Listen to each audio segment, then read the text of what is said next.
Olá, bom dia a todos. Louvado seja o nosso Deus por mais um dia, mais uma semana na presença de Deus. Que o Senhor continue cuidando e ministrando nossas vidas. Mais uma semana que temos que lidar com nossa esperança, nossa fé de dias melhores. Que o Senhor tenha misericórdia, né? Console o coração das vítimas por essa pandemia. Sabemos que todas as coisas estão debaixo da soberania de Deus, ao controle de Deus. Não creio que nada de ruim vem da vontade de Deus, mas a soberania dele faz com que reagimos positivamente a tudo isso. Por isso nós precisamos cada vez mais estar enraizados na sua palavra, no seu conhecimento, na certeza da salvação. Que o Senhor realmente continue nos abençoando e nos guardando. É a oração que eu faço em nome de Jesus. Amém e amém. Bem-vindo então a todos os que estão presenciando a nossa aula online, aqueles que virão ver mais tarde também, né? Nós estamos na nossa penúltima aula do bimestre, então gostaria de que você estivesse conosco, né? O que nós vamos estudar nessa manhã é a base bíblica para a responsabilidade social. Estamos então na sexta aula da EBED, Mentalidade Cristã, Posicionamento Cristão numa Sociedade Não Cristã, um livro de John Stott. Então estamos na penúltima aula, tá? E para a gente endossar tudo aquilo que nós falamos nessas aulas, nós vamos trabalhar com conceitos bíblicos hoje, né? Há um propósito de Deus, há uma doutrina de Deus a respeito disso que nós estamos falando, né? De termos uma mente cristã e essa mente nos impulsionar a agir, né? A nos posicionarmos, né? Você parar para pensar, você na sua vida você já se posiciona sobre determinadas coisas, né? Aquilo que você acredita, você numa roda de amigos, no seu trabalho, na sua família, nos seus estudos, as pessoas que estudam com você fala sobre aquilo que você acredita e você se posiciona.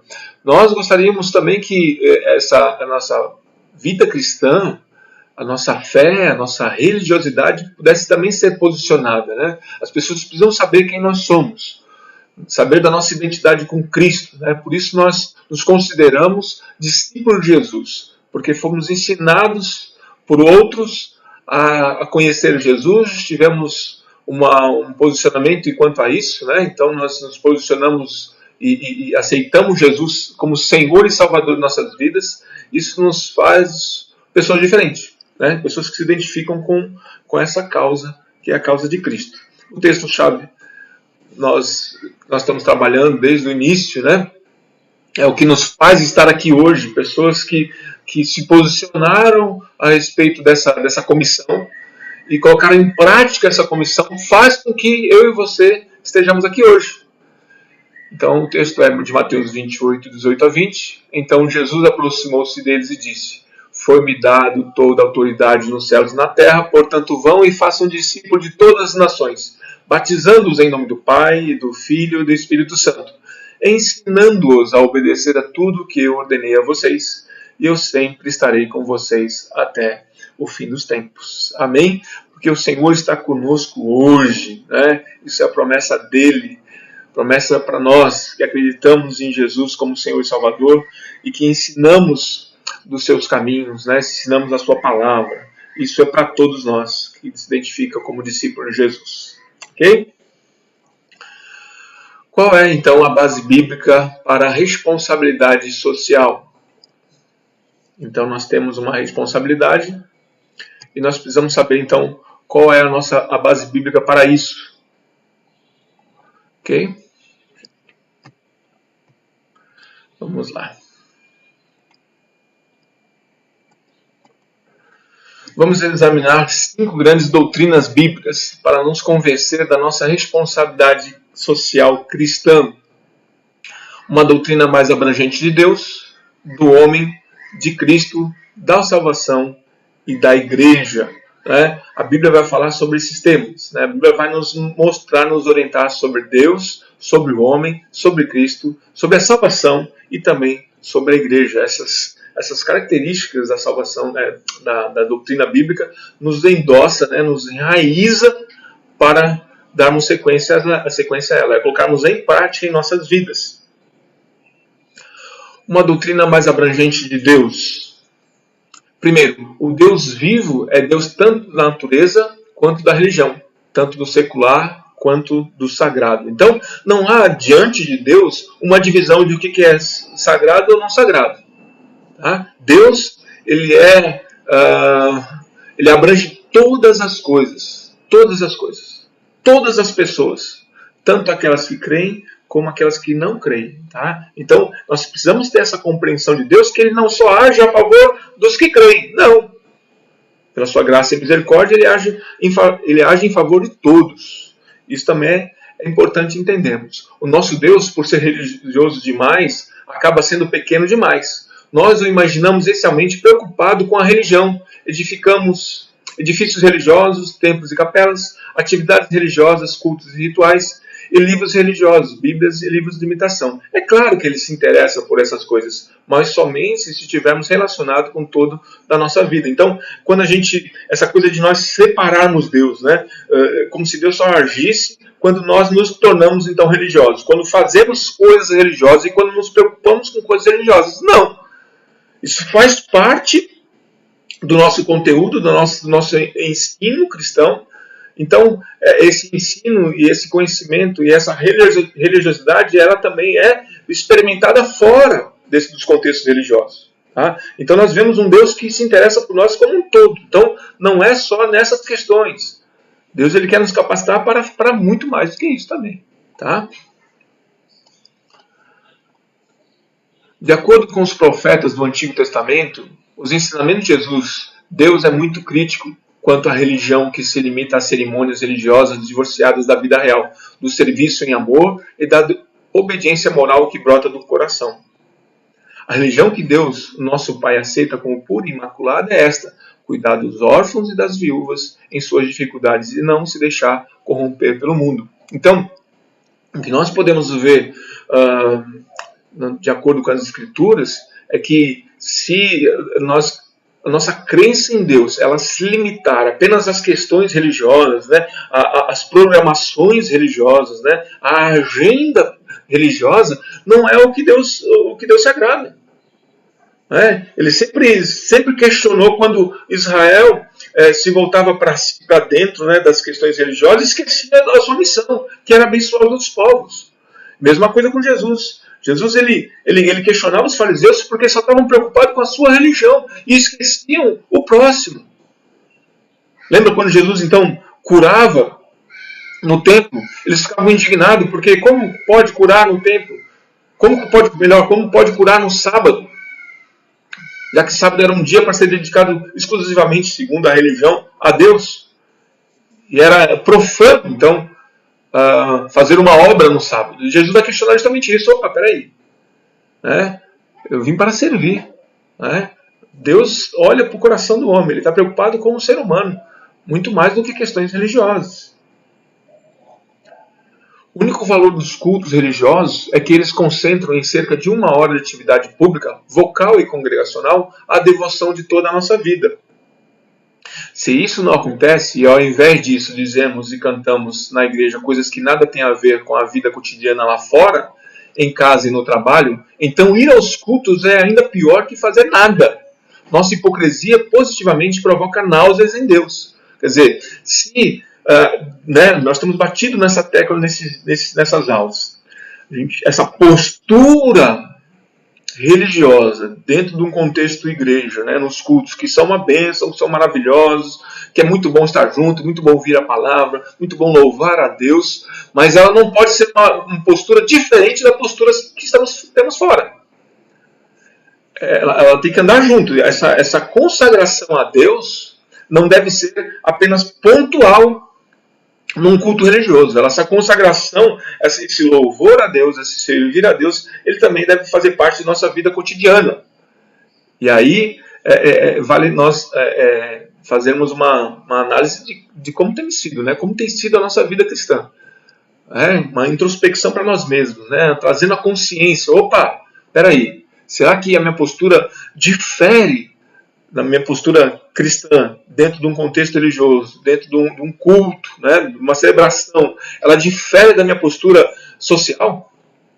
Se isso acontece, significa que nós somos hipócritas. Então, nós estamos vivendo duas faces da mesma moeda, né? Duas faces do nosso caráter, né? Um é o caráter, então, de consagração, de louvor a Deus, né? Quase de piedade, né? E quando estamos fora, estamos totalmente diferentes dessa realidade.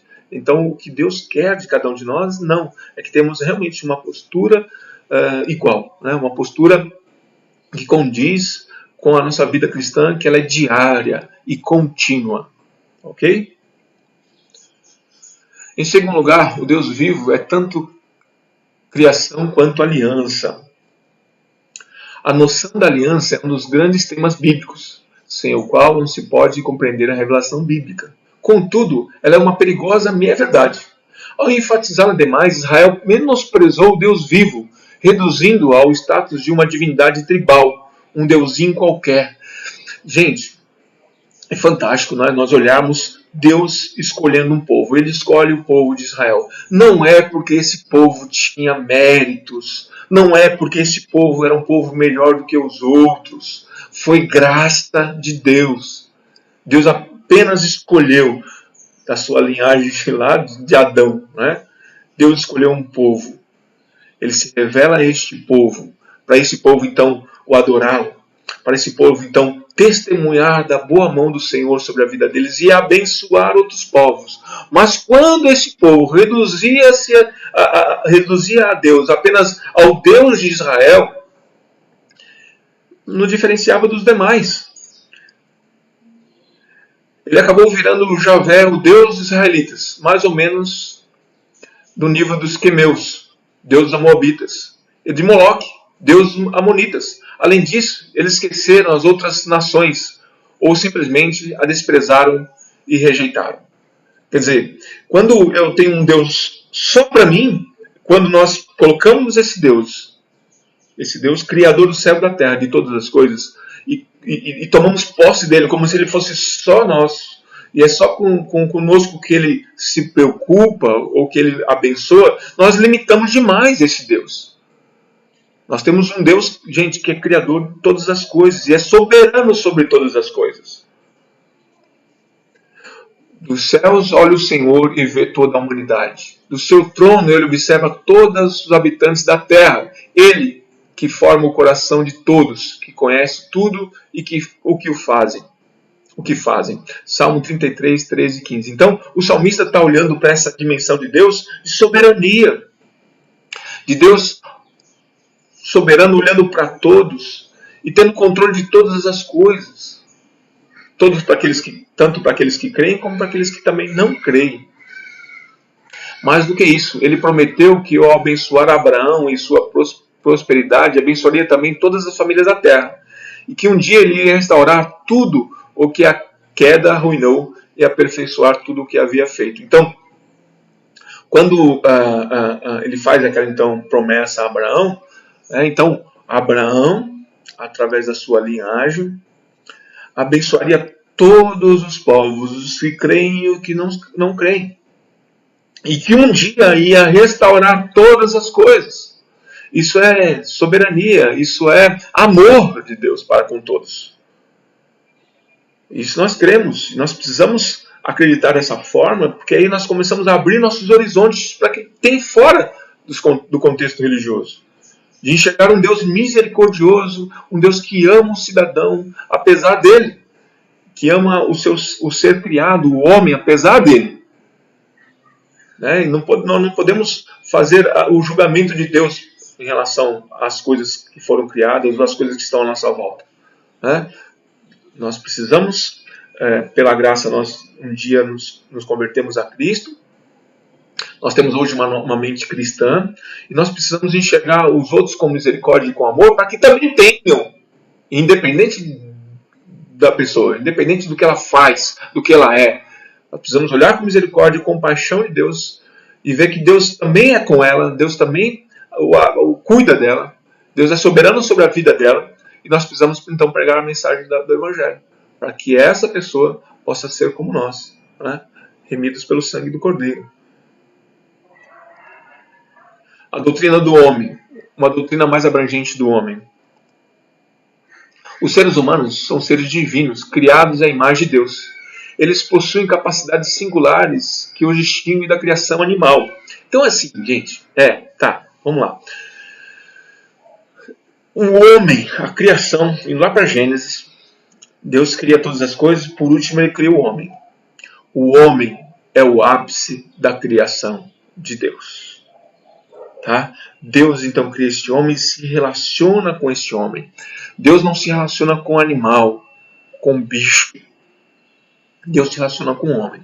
É impressionante, e eu lido com animais, e com os donos dos animais, né? Por ser um adestrador. E hoje se humaniza demais, né? O animal, o cão, principalmente o cão, falando do cão, né? As pessoas hoje colocam ela como um ser da família, assim. As pessoas verbalmente é uma coisa, mas interiorizam isso, né? E colocam no mesmo nível, assim, que Deus, que nós, assim, né? Não como inferior a nós, mas como do mesmo padrão. Não é do mesmo padrão. Deus também ama os seus seres criados, como também ama o animal, mas nós somos os seres que Deus chamou para se relacionar. Deus se relaciona com seres que pensam, que raciocinam, tá? Que é diferente, então, desse relacionamento de Deus com a sua criação, tá? Com os animais. Tá? Então, nós nos distinguimos da criação animal, porque Deus se relaciona conosco, e nós somos, então, a imagem e semelhança de Deus, e não os animais, com todo respeito a eles. É verdade que são seres caídos, e sua imagem divina se desfigurou, mas apesar de todas as aparências contrárias, essa imagem não foi destruída. Quem derramar sangue do homem, pelo homem seu sangue será derramado, porque a imagem de Deus foi o homem criado. Com a língua bendizemos o Senhor e Pai, e com a língua amaldiçoamos os homens, feitos à semelhança de Deus. Então, o homem distingue de toda a sua criação por ser a semelhança de Deus e ser o único ser criado por Deus que se relaciona com Deus, onde há uma proposta de salvação. É somente ao homem. Tá? E a restauração de todas as coisas vem aos seus seres criados. Tá? Essas criaturas humanas, porém, à semelhança de Deus, não são apenas alma, para que nos preocupássemos exclusivamente com a salvação eterna, exclusivamente corpo, para que cuidássemos apenas da sua alimentação, roupa, abrigo e saúde, ou nada mais do que seres sociais, para que nós ocupássemos inteiramente com os seus problemas comunitários. Então, nós não somos essa tripartite, né, separada: alma, corpo e seres sociais. Ok? Vamos lá. Elas são as três coisas, né? Quer dizer, nós somos essas três coisas. Portanto, da perspectiva bíblica, o ser humano poderia ser definido como sendo uma comunidade integrada de corpo e alma. Foi assim que Deus nos fez. Portanto, se realmente amamos o próximo e desejamos servi-lo pelo que ele é, buscaremos o seu bem-estar integral, o bem-estar da sua alma, corpo e comunidade. Então, essa falta de ensinamento que nós devemos levar as pessoas a Cristo para apenas salvar a sua alma, não condiz com a palavra de Deus. Nós precisamos levar as pessoas a Cristo para salvar também a sua alma, mas cuidar dessa pessoa enquanto corpo, enquanto um ser comunitário. Um ser envolvido com a sociedade que está à sua volta. Por isso que ele nos fala que nós devemos ser sal e luz neste mundo em trevas. Quer dizer, essa salvação, esse interesse pelo próximo, pelo homem, ele tem um interesse maior do que o contexto da salvação da sua alma. E aí é uma grande chave para nós entendermos, assim, para nós mudarmos nossas atitudes, né? Porque nosso ensino, muitas vezes, cristão, nos leva apenas vou levar o evangelho para que as pessoas sejam salvas. E esse é o objetivo, sim. Mas a salvação, ela não está presa ou contida apenas na salvação da alma do ser humano. Esse ser humano, ele tem alma, ele tem corpo e ele é um ser que vive em sociedade.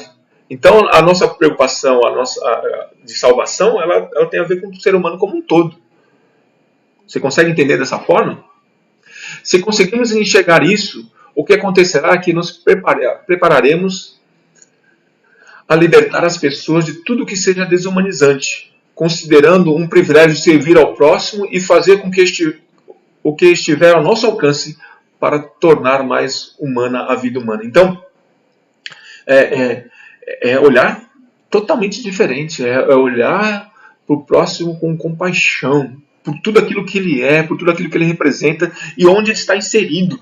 Então, esse ser humano que é alcançado pela graça de Deus, pelo Evangelho das Boas Novas, ele entendendo dessa forma, né, e não dessa mutilação que nós muitas vezes ensinamos, né, preocupado só com a salvação da alma, esse outro ser, ele tem uma abrangência maior na sociedade. Ele sabe a sua missão.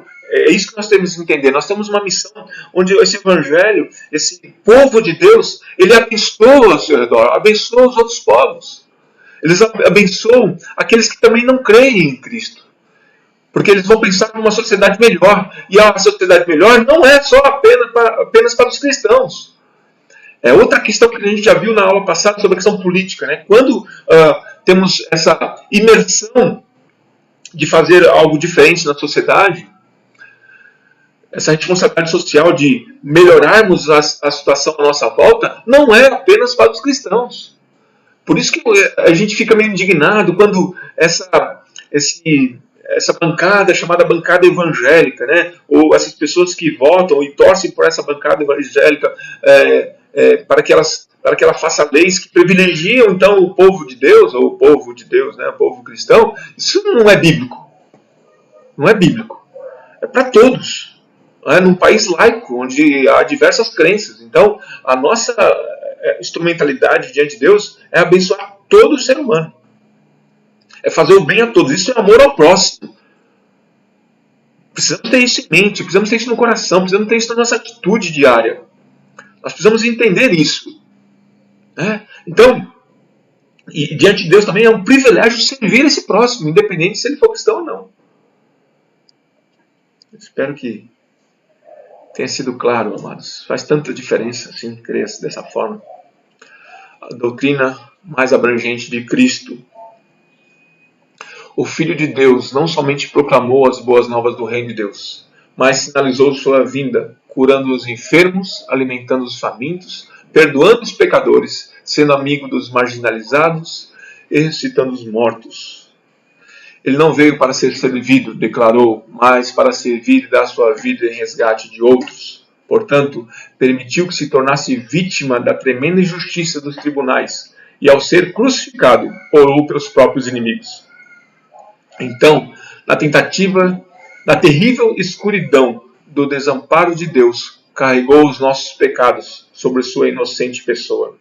Então, Jesus realmente se compadeceu à morte de cruz, a morrer na cruz por nós, todos nós. Jesus de Nazaré movia-se de compaixão ao ver as necessidades dos seres humanos, fossem eles enfermos, enlutados, famintos, atormentados ou desamparados. Não devia a compaixão do seu povo nascer das mesmas motivações? Nós não podíamos também, como Cristo, olhar para o que está à nossa volta e se compadecer da mesma forma de Cristo que compadeceu pelo seu próximo? É isso que a Bíblia nos diz, que devemos amar o nosso próximo, como Deus nos amou. Será que esta visão de Cristo não deveria afetar a nossa compreensão de sua comissão? Assim como o Pai me enviou, eu os envio. Quer dizer, o que Jesus está nos dizendo, amados, que da mesma forma que ele agiu neste mundo, como que ele se compadeceu com as pessoas debilitadas, carentes, necessitadas da graça, do amor de Deus, nós deveríamos fazer o mesmo.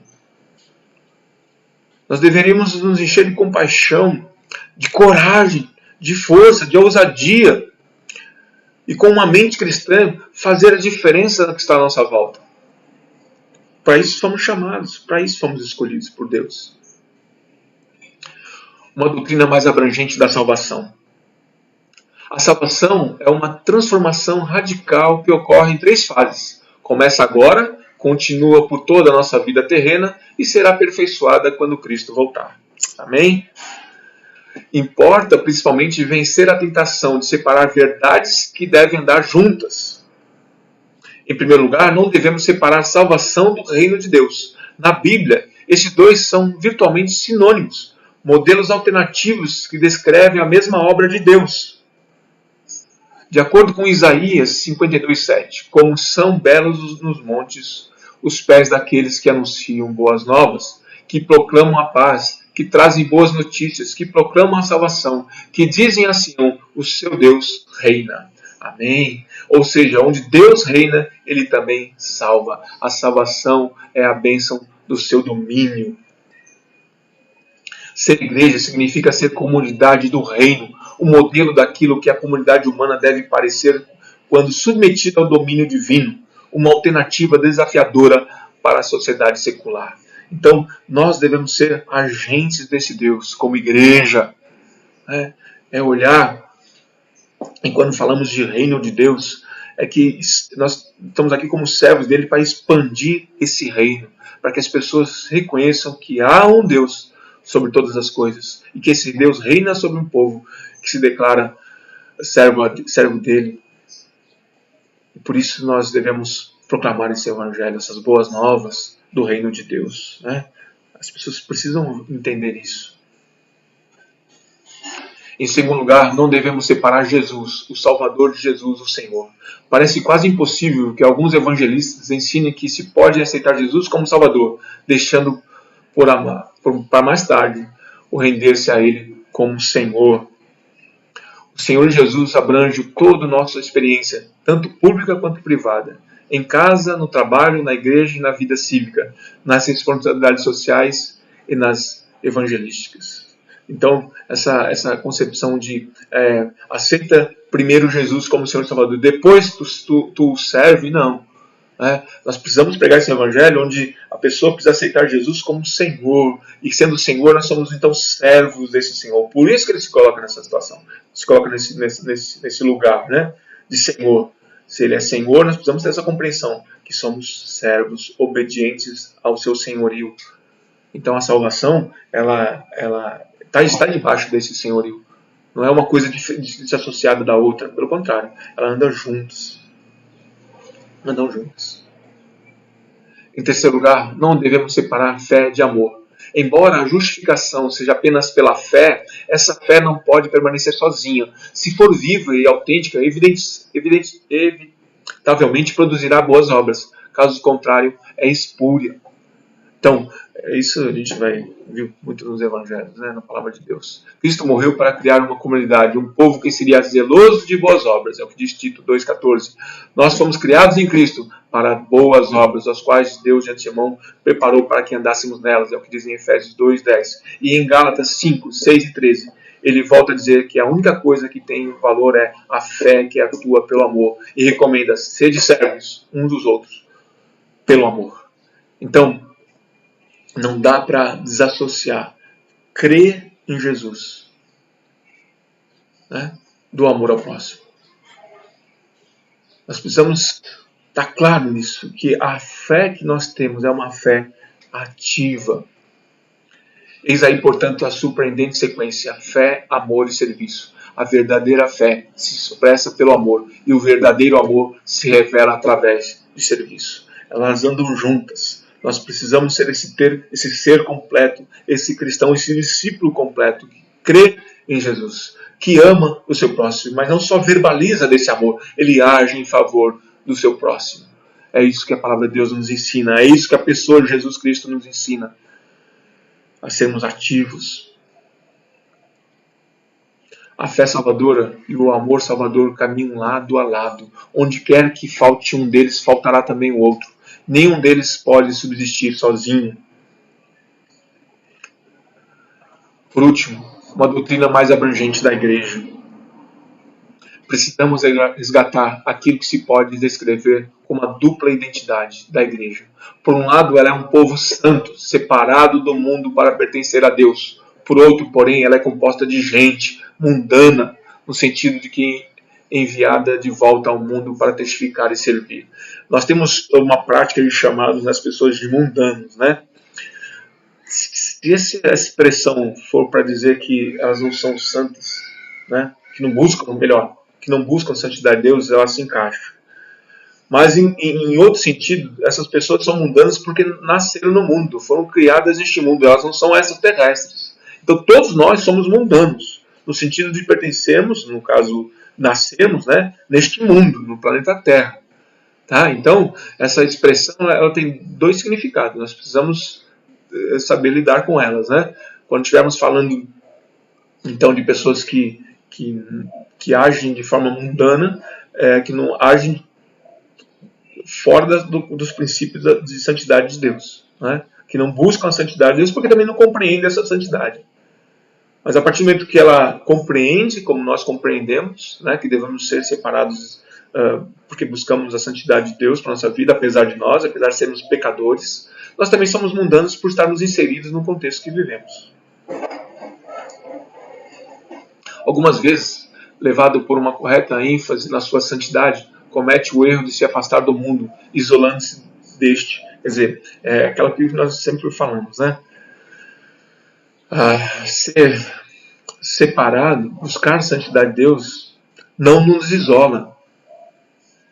Tá? Não nos faz estarmos num gueto. Não é? Isso tem que ser muito, muito trabalhado, muito compreendido. Tá? É aquilo que a gente viu também em aulas anteriores. Quando a Bíblia fala que não andeis na roda dos escarnecedores, ali o termo está sendo referido a associar-se a eles, a fazer o que eles fazem. Tá? Se nós olharmos para o contexto bíblico cristão de Jesus, Jesus sim andou com pecadores, sentou-se à mesa com pecadores, comeu e bebeu com pecadores. Mas isso não fez dele um pecador. Tá? Então, quando Jesus fala que nós devemos ser essa luz, a luz só pode brilhar se estiver nas trevas. Então nós precisamos estar inseridos dentro do contexto social. Outras vezes, ao enfatizar corretamente a sua mundanidade, isto é, sua imersão na vida do mundo, erradamente assimila os padrões e valores do mundo, deixando-se contaminar por eles. Mesmo assim, a igreja nunca poderá se engajar na missão, a não ser que preserve ambos os lados de sua identidade. Né? Então, nós somos santos e mundanos. Nós somos separados por Deus para estar inseridos numa sociedade, a fazer diferença na vida das pessoas. Isso tem que ficar claro. E não assimilar os erros dessas pessoas. Tá? Nós precisamos ter essa convicção da nossa fé, convicção do nosso posicionamento cristão, convicção das nossas fraquezas, convicção de sermos pecadores, por nascermos em pecado. Mas Cristo é por nós, Ele é conosco, Ele nos dá discernimento, nos dá sabedoria, nos dá compreensão do arrependimento, para que possamos mudar a rota, né? Mudar nosso estilo de vida e fazermos diferença, para a honra e a glória dEle, para abençoar as pessoas que vivem nas trevas, vivem distante do amor de Deus. Tá? Então tudo aquilo que Deus quer de nós é para fora. Tudo aquilo que Ele nos capacita, toda a questão que Ele nos ensina, nos instrui ao conhecimento da palavra de Deus, todo o nosso ser, queridos, é voltado para fora. Então, quando estamos juntos, adorando a Deus num culto, numa celebração, em comunhão, é para nos fortalecermos mutuamente, para sermos expelidos para fora. Nenhum abençoando o outro como o corpo de Cristo. Mas esse corpo não é um corpo isolado. Ele precisa ser um corpo ativo. Um corpo que se preocupa com o ser humano como um todo. E com a sociedade que está à sua volta. Para encerrar, queridos. Os cristãos, de igual forma, devem impregnar a sociedade não cristã. Assim, sua dupla identidade e a dupla responsabilidade da igreja serão bem evidentes. Que assim seja, amados. Que assim seja. Que possamos realmente buscarmos essa mente de Cristo. E buscar a mente de Cristo é olhar para os evangelhos. se debruçar no conhecimento dos evangelhos e olhar para Jesus, para as ações de Jesus, para a vida de Jesus e compreender, e buscar a sabedoria de Deus para compreender essas ações, compreender o amor de Deus para com o próximo, para que possamos fazer o mesmo. Cristo é o grande referencial de nossas vidas. Cristo é o grande modelo de nossas vidas. E se nós somos sinceros, se buscarmos esse conhecimento de forma sincera diante de Deus, olhando para as Escrituras, estudando as Escrituras, olhando os Evangelhos, olhando a vida de Jesus, nós vamos ver isso, vamos ver tudo isso que a gente viu nessas aulas. Cristo nos dará uma mentalidade dele e nos capacitará a nos posicionarmos. Mas isso não é desassociado do conhecimento das Escrituras, da Palavra de Deus, de oração, de buscar a vontade de Deus para nossas vidas, o cuidado de Deus, a misericórdia de Deus. Nós precisamos estar juntos, nos fortalecendo em Deus, prontos para agirmos em nome dEle e fazermos dessa sociedade uma sociedade melhor. Ao pensarmos na cidade de Florianópolis, precisamos enxergar essa cidade como uma cidade que precisa ser alcançada pelo amor de Deus. Não é pelo fato de termos números de igreja, de diversas denominações, mas se tudo estiver desassociado da prática, da transformação social, são apenas lugares religiosos, como tantos outros há, de fé não cristã. Então, como povo de Deus, como discípulo de Jesus, nós precisamos realmente nos fortalecer, sermos fortes e corajosos para fazer dessa cidade, cidade de Florianópolis, a cidade que conhece do amor de Deus, que ao conhecer do amor de Deus possa ser uma cidade transformada por esse amor. E que vidas possam ser alcançadas por Jesus Cristo, para a honra e a glória dele. É a oração que fazemos em nome de Jesus. Que Deus nos abençoe. Que Deus abençoe eu, abençoe você, abençoe todos nós. Que possamos realmente ter a mente de Cristo. Que possamos ser ousados em nome de Jesus, para a honra e a glória dele. Amém? Que Deus então continue nos abençoando nesse domingo. Que Deus possa ser com todos, com você, Davi, com você, Maria, com você, Juninho. Que assim seja. O Juninho fez uma pergunta aqui. Denis, como você disse, salvação é reino, andam juntos. Mas por que as pessoas têm dificuldade em ver isso? Eu espero, Juninho, que com essas aulas, com o que a gente está ministrando, nós possamos crescer juntos e compreender isso. Porque desde o começo nós estamos mostrando isso, que Deus nos capacita para fora. Então, todo o nosso conhecimento, todo aquilo que nós aprendemos, não é para ficar para nós ou para uma pseudo-santidade, uma pseudo-filiação com Deus, Somos crentes de Jesus Cristo, evangélicos, essas nomenclaturas, elas não podem ser desassociadas da prática. Nós somos discípulos de Jesus, temos uma identidade. E como Cristo agiu, como Cristo atuou neste mundo, nós precisamos atuar também. É só compreender isso, amado.